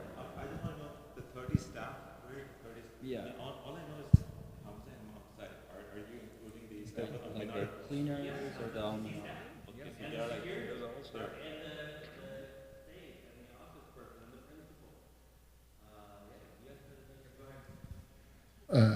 Yeah, that's great. Yeah, so I actually didn't realize, like the visitor said, there were 30 staff, but that's great. Yeah. So I mean, I think we don't have to reinvent the wheel. This is like a problem that's happened, or a challenge that's been faced before in other organizations, where if you have an elected body, they do change, and then how do you maintain continuity of operations? And one of the known solutions is where you have a a committee that does not change, and is actually part of the organization that would be like part of the full-time staff, and they're paid, and they are responsible for maintaining the operation, and the board members really just set the policies and the framework for that committee, and the motivation and the rules and things like that, right? So I think that's also maybe something that can be done. And I think also another, I think, useful group is, as we said, the youth. Like if we can get more youth involved, I think they can also be a source for having more contributions and kind of longer term contributions too, right? I somewhat agree with Brother Safi. I think something that we've needed for the last few years is a facilities administrator. We need someone to handle the day-to-day activities. There's been a lot of times that we've seen, I myself, not being even part of the board, have gotten phone calls about things that need to happen. Not to kind of go, at anyone, but certain members cannot be, certain directors cannot be, contacted. So then it really falls upon the board member or the community member that is always there, that always tries to give their time and their effort however they can. So absolutely we need a facilities administrator, and that position need not necessarily change. You cannot grow a company with changing leadership every year, every 2 years. What the board can play as a policy role, management role, but the day-to-day activities, we absolutely need a, facilities administrator. Apart from that, we need to kind of look at the other logistics and, how can I say this, programs that we have at the facility, whether it be the religious program, whether it be the school. These are slightly differing entities, and with the school literally doubling in size, you need to have the appropriate management, you need to have the appropriate staff, you need to have the appropriate training, and you need to have the appropriate facilities in order to kind of grow that. I sincerely believe that, we have to do that before the expansion or while the expansion is happening, so that we can kind of hit the ground running. And all of those separate areas need to be looked at by not just the board members, but the the officers that don't change every year or two, and I absolutely agree with you. And I to defer a little bit, because I have to tell the truth. As opposed to a religious scholar, I think we absolutely need a facilities administrator first, someone to handle day-to-day affairs. Any amount of religious information that we are trying to acquire right now is easily available at our fingertips. So what can we do for our facilities? Well, that starts with managing the facilities and make sure we're consolidating our house before we kind of expand it. So I agree with that. I don't think I have anything more to add other than I think what you're talking about, really having like having a staffing that probably would need to understand the financials and other items before hiring a staff. And I don't even know if the bylaws allow, or how much are allowed by bylaws. However, I think some of the suggestions, continuity, I think the bylaws does allow some subcommittees which are independent of the boards, right? And I think a lot of things that we depend on just the board members, what I have read and I have seen, and I know actually a lot of people actually work and they're not even here, is they're just volunteering their time, right, for a lot of different activities. I've seen Khisal Bhai, he's here every night, like doing a lot of things on his own. He's taking charge of a few things. He was part of the board, no longer part of the board. So I think there are a lot of things already happening. The subcommittees are there. I don't know what the status of subcommittees are, but those are the avenues maybe if we just need to, push them and, revive them if they're not happening. So I think people have commented kind of on like different ways to make sure that we're scalable, like, whether it's subcommittees, engaging committees, and having better continuity and whatnot. But I think if I understand your question a little bit differently, it might be kind of how are we specifically capable or equipped to do that? And a lot of times people see it as we're here to do a lot of work, but you also need to be able to learn management skills to organize a community. And what do you bring to the table is what you're asking, if I understand correctly. Okay. So, I kind of agree with all the suggestions people have had. Personally, I used to be involved in MCS, As an example, it was when I first joined, it was a $30,000 budget, and things were over chat. You couldn't even aggregate data. You had to read text messages for the past year to figure out what donations were made, how much contribution we made, how many clients were helped, and so on. And so from my experience, I go in there, I look at it from procedures, make sure you have proper procedures and how you document things, how you do casework, how do you actually set up a CRM, how do you have proper engagement and annual reports and accountability. So that's the angle I come at things with, make sure there's proper procedures that allow for scalability to where you can do more. So you're not just busy, reading 30 emails to make an annual report. You can do that through staff easily and stuff like that. So I do have experience just recognizing that you need to adapt how you work to be able to scale to larger operations. And the masjid, mashallah, like I said, is very well established and has large projects, as you mentioned, as well. So I hope that sheds some light on that.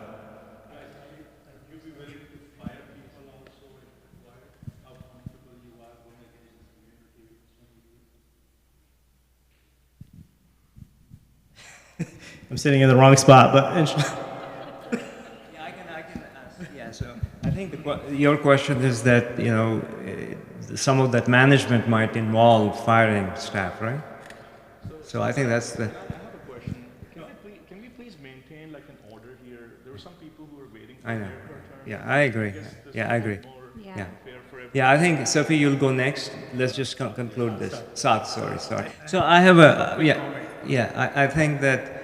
I think, when it comes to managing an organization which is large, multi-million-dollar, organization, there have to be processes in place for, hiring and firing and performance management, all those things, right? And so I think, if you could comment on that real quick, right? Because we have to go to the next question. If you have any questions. What was the specific question one more time? Just experience, ready to fire.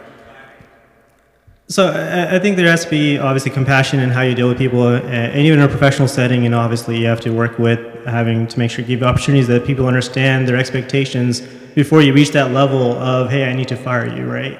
There has to be a setting of expectations, understanding why there's being fired. Is it something that the role is no longer needed, or that they're deficient, or they're not satisfying something? I'm a manager at Qualcomm, I have proper training if that comes to that. I never hope to have to do that. At MCS, when I was helping MCS, we grew pretty fast to about 300,000 annual budget, and we also got some staff that came in that wasn't aligned with our vision with transparency, for example. Unfortunately, we had to let her go. I was involved in that. It's not a pleasant experience, but you first always allow the person to make sure they understand what's the job's requirement, why it's needed, give them a chance to adapt, and you go from there, right? It's not like you have one conflict and you push someone out. Yeah. Saad, So just quick, being involved a little bit with the Bright Horizon Academy, the Islamic school, just a request to the existing board and the potential new board is keep in mind to utilize the resources from the community. An example came in when we were hiring religious scholar. We don't need a religious scholar at MCC 24/7 or at least 8 hours a day, right? So consider for any position you have, consider partnering with other local organizations. That way you save the budget and whoever you hire can be utilized in multiple organizations, right? An example for religious scholar I had was, there is nothing at MCC from 7 to the evening, 7 in the morning to the evening. So why not partner with Bright Horizon Academy where the scholar teaches there during the day and evening is when they are involved here. So then you can share the budget, utilize resources better, community resources.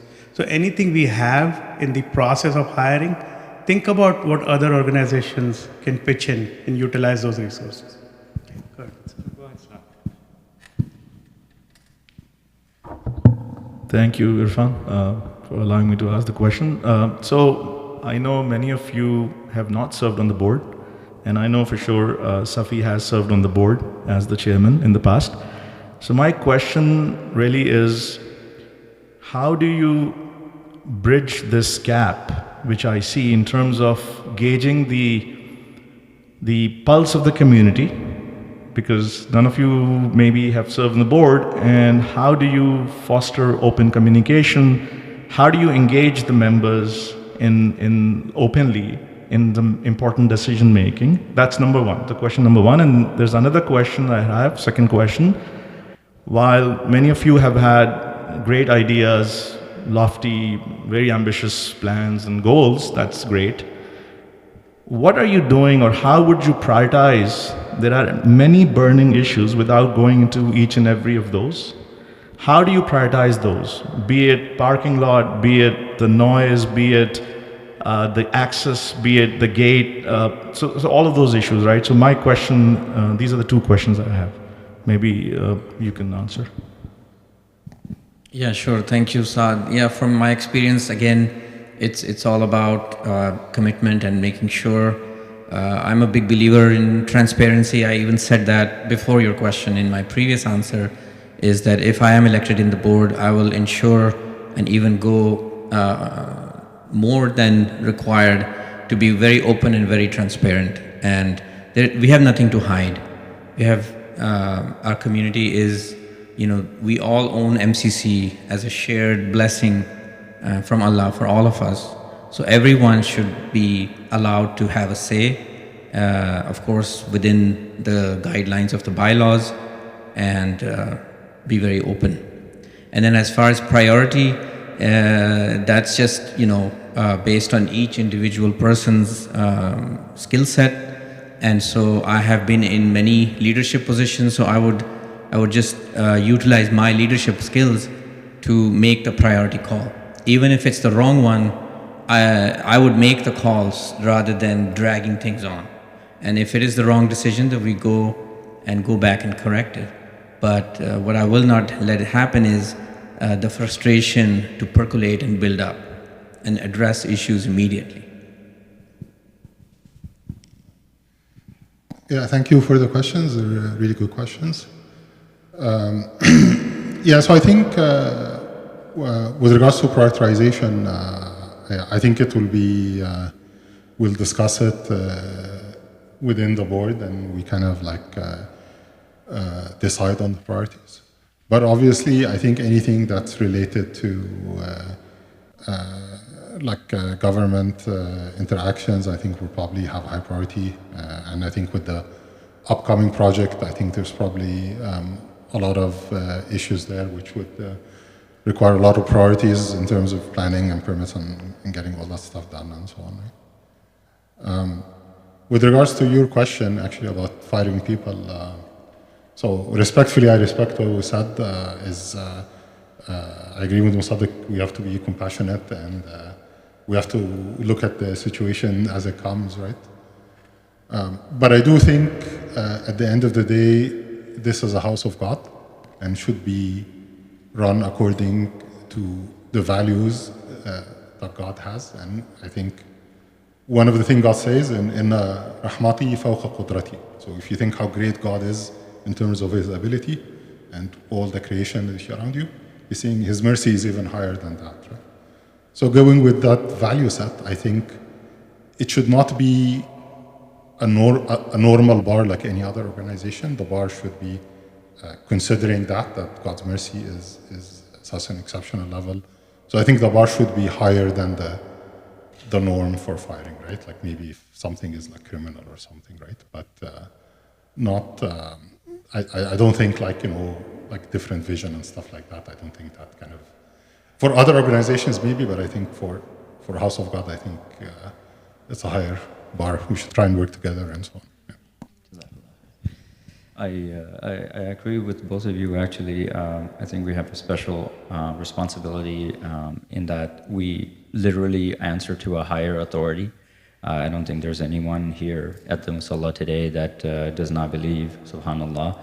And so my answer to the first question would be direct community engagement. I mean, be here on Jama'ah, be here during Ramzan, be here during any of those events.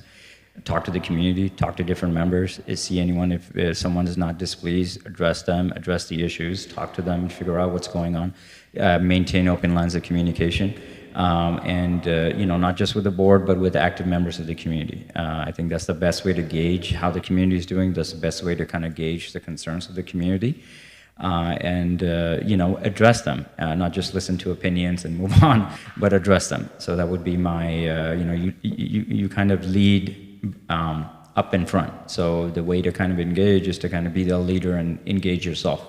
So that's one. Number two would be to kind of utilize the resources again that we have. Utilize people with their expertise in those specific areas. The people that we have hired here, we're all Muslim, we're all part of this community, so if we had to fire someone, my approach has always been, well, can we address the issues and help them become a better, more contributing member of our society, better, more contributing member of MCC? And in the worst case scenario, if that's not possible, yes, the goal should be to kind of help replace them with someone that will contribute ultimately, because again, and it goes back to the answer for the second question, which is, depending on a million issues that you have at hand, whether it be a gate or neighbors or taxes or expansion or whatever, what is going to affect the community first? What's going to affect the community most? After Allah subhanahu wa ta'ala, after maintaining that, from that perspective, second is the concern for the community. So I would kind of always bring it back to, is what we're doing the righteous path? And then second, how does it affect our community, and how is it going to affect us and our children and our immediate ways of practicing here? Yeah, I would just add, in terms of what you mentioned, Asad Bhai, about some of the noise or the gate. I think if the board has a policy, just make sure that the community knows about the policy communication, right? I think that's where you're asking. I think Fahad Bhai mentioned being available to meet with the community, and then I know we can approach board members and the masjid admin through email, but if there are other forums that makes it even more accessible, look into that. And as far as the hiring and firing goes, I think hiring the right people and giving them time to improve, but I think eventually these funds are, from the community, these are the amana. So if someone is not performing correctly, then, you try to be compassionate, but at the end, it's the amana, and then we need to make sure that we have the right people at the right place. I guess the question was keeping a pulse on the community, right? And I guess prioritization. I guess I don't have a good, strong answer other than what people have said about priorities. Think about it from what's immediate needs versus what's critical to make sure we sustain and stuff like that. In terms of pulse, I did once or twice, I did see a survey come through from the MCC board on spending money on certain things. I haven't seen that a lot, but I would love to see that more often when there's debate within perhaps the board itself on where priorities lie. The surveys I saw were pretty trivial, should we have a pickleball court or not? but for bigger topics, as well, it would be a great way to kind of ask questions out. I also like the idea of having more like town halls on a regular basis, so we can get that feedback. Thank you. So, yeah, I know there are questions here, but any on the sister side, any questions? Okay, so Brother Tashfin, he's out, I think. He had a question.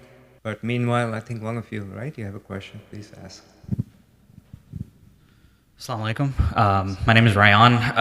I've grown up in this place. It's a very special place to me, so I love coming to these and seeing, who's going to be running things next. My question is actually for both committees. I know we have a lot of big personalities here, and with big personalities come lots of change. And so my question is, if you find yourself falling short of the standards that you've set for yourself, that other people have set for you, can you set your ego aside and relinquish your position?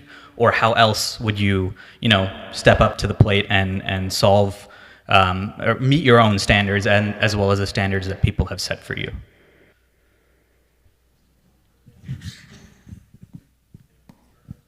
That's a great question. I'm glad to see that you actually grew up here. I know San Diego is such a transient city. In terms of egos, I don't see myself as a big figure. If you see me around here, usually I'm kind of hiding in my hoodie in a corner when I'm in the masjid, so if you don't know me, that's probably why. In terms of putting my ego aside, it's always about, like we said, serving for the community. We're here for what's best for the community. It's not about what's good for me or what I think. I think I'm generally pretty opinionated, but I'm also open to understanding other points of view. So inshallah, I hope I'm open to debate and understand different perspectives before I make a decision.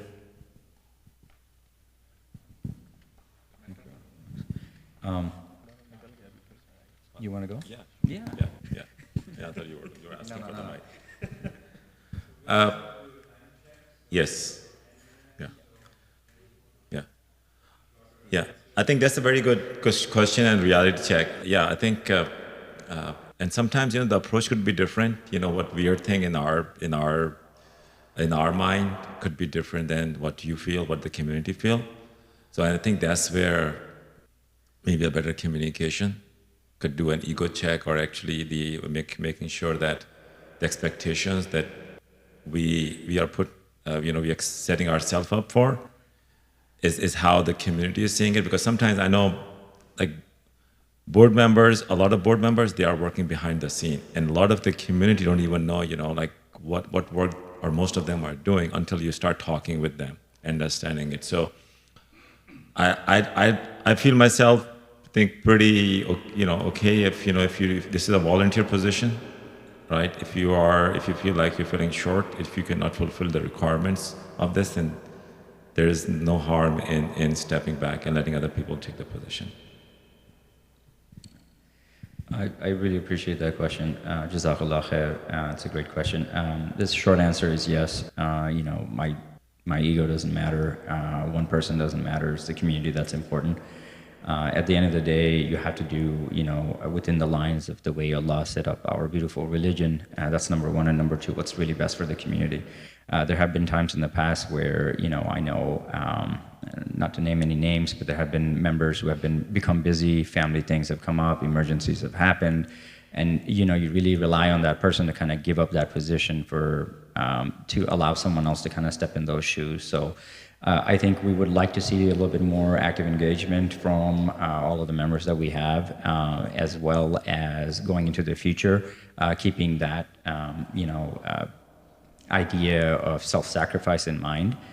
But yeah, the community always comes first. As board members, we have really a responsibility to the community. So whatever the community needs, that really comes first. And if you're unable to fulfill that position, we're all human. Emergencies, family emergencies, health emergencies come up, stuff with kids come up. It's your personal responsibility to kind of put your needs to the side, and if that description is not being fulfilled, to kind of give it to the next person, and Allah will replace them with someone even better, inshallah. So thank you for a very tough question, I think. But so I think the easy answer is to say yes, right? But that you can always, you don't have ego and you can overcome it. I think the reality is much more difficult. Hopefully, inshallah, God does not put us in this position, but it's something that I think people have to struggle against their ego really their entire life, right? Like, it's not the easy thing. But at the same time, I would say, with regards to our responsibilities to the community, I think God says, وَتَعَاوَنُوا عَلَى الْبِرِّ وَالتَّقْوَى, right? So cooperation, which means like cooperate in good, right? So I think cooperation is kind of a key thing. So I think as a board and as a MCC staff and as a community, we need to cooperate more together and help each other out. And I think that's kind of more important to actually get whatever we want to achieve done, rather than any specific task or individual. Like, we don't need perfection for people. I think we just need people to cooperate and work hard, and inshallah we'll achieve our success. Yeah. Yeah, thanks, Ryan. I think it's a very good question, because that's really the real test of a volunteer board member. And ideally, obviously, you don't want to fall short. So the question is, you're falling short in whose eyes? So in my view, first thing that you should do is see if you're falling short in your own eyes. And of course, you will always fall short in the community's eyes, because you cannot please all people all the time, the saying goes, right? So it's really a test for inward reflection to see if you're falling short, then you have to see, either improve yourself or try to step aside and let other people go. So I think it's a very fair question for volunteers, that we don't want entrenchment at MCC. You shouldn't think that MCC can't run without me. So, your ego really should not come into it. This is all about a service-based position. So it's only run by a cohesive leadership that runs like a well-oiled machine. And so if your ego comes in the way, then it affects the performance of the community center, and it should not affect that.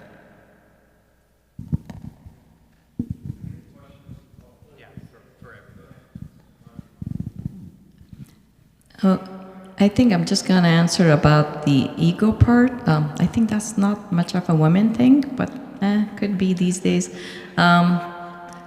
I would say that I'm here to please Allah, and at the end of the day, we say, okay, I'm coming here to give my time as a zakah to help Allah. If my vision is, taken, as a pressing to put forward, I just communicated with a group, but if there's other pressing issues, I should go with the flow, whatever is more important. That comes the idea of prioritizing. So if, for example, my idea is like not pressing, we don't have budget for it, but there's some other issues that are more pressing, I should go with that. Thanks for the question. That was really great. Also, understand that we are all juggling a lot, and I hold high standards for myself, so if I wasn't able to complete it, I'd be the first one to say so. And if not, I hope that everyone would hold me accountable. It's a great question, Ryan. I'm here to serve Allah and the community, and I'll make dua. For me, dua really works. First of all, thanks for being here and asking that great question. Again, I think like everybody said, if you're doing this for the sake of Allah, which I believe is the intention for everyone here, then being self-critical is part of the responsibility that comes with it. So inshallah, I hope everybody reflects on that as they serve the community. Yeah, great question. I think same as everyone else has said, it's the clarity of intention. So if you feel that you're not up to the mark, then it's fine to just let other people take the responsibility, and you have to be clear about why you're doing what you're doing, right? So not only doing it for this house of Allah, so that's all that matters. And if someone can do a better job than me, then yes, for sure. So the job of the ANC is to find people and run the elections. So ego doesn't work there. If you have ego, you cannot find people, you cannot convince people, right? So it's opposite of board, basically. So for me, of course, if people get busy, and then sometimes people get busy, but we have 5 people in NC, which is good. So people can share load. So inshallah, if somebody is busy, then we can, of course, set aside and then leave the position.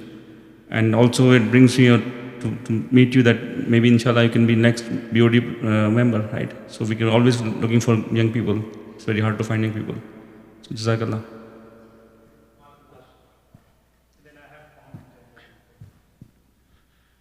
Assalamu alaikum. My question is to the board candidates.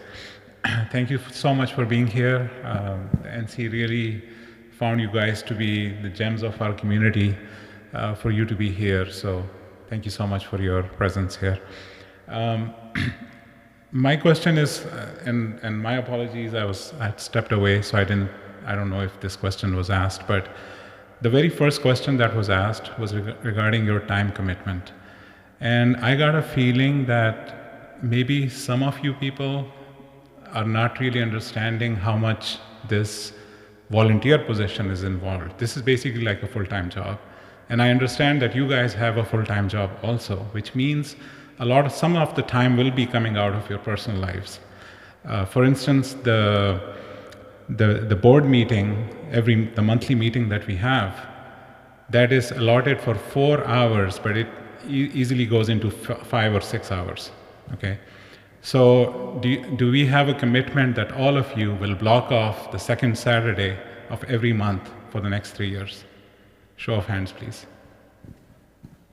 So in 1 year, I have attended all of them, okay? So that's why I'm setting the bar high. Secondly, I'm the communications director. So I have a lot of, every output that you see out of MCC is actually coming out of me. So we have a lot of technologies here. How many of you, please show your hands, follow MCC on the Masjid app? Okay, YouTube, Facebook, Instagram. So you need to, because you need to see what MCC is doing, and you need to see what the comments are coming on it, what's the commentary, and all that. Please be involved with MCC. WhatsApp, yeah, of course. I was coming. I don't want to see disappointing, remarks here. But anyway, thank you so much. I wanted to bring the awareness of all these communication channels. Thank you so much. Okay. So I'll not ask question where it requires an answer. First, I'll start with NC. So as part of outgoing NC to potentially new NCs, if you do see a candidate that somebody brings in and you don't agree with it, be vocal about it. Because we want to make sure that whoever is involved in the NC is putting their opinions up. If you are not comfortable with bringing that candidate, bring it up, discuss it among yourselves, and then decide. Usually that's not the case, but there have been where we need to be cohesive, and that's why we keep it in a way where it's 5 members. So there is a misbalance, and then you can vote, 3 can vote, and all of that. And to the board, there was somebody who asked me a question on, and I don't need an answer back, we'll try to wrap up the meeting on time. The question is, how will you, not a question, how will you increase the membership? And then what incentives you can give back to the community to become members and be involved. Think about it, we don't need an answer right now. When you become board members, think it's always a question, right? Last year we had 405 members. This year we have 411. So guess what? 6 on the entire year we only added 6 members, right? We need to do better than that, inshallah. Okay. Thank you, thank you. I think we are out of time, so let's conclude. Huh? And first, Jazakallahukhairan to all the candidates again. All this, stepping up. Allah subhanahu wa ta'ala bless her, Nia and the efforts. Jazakallahukhairan to all of you that attended and asked questions. Please join us for some chai and some snacks outside. And let's conclude. Subhanakallahumma wa bihamdika ashhadu an la ilaha illa ant astaghfiruka wa atubu ilaik. Wal asri innal insana lafi khusr illa allazina amanu wa amilus salihat wa tawasaw bil haqq wa tawasaw bis sabr. Jazakallah.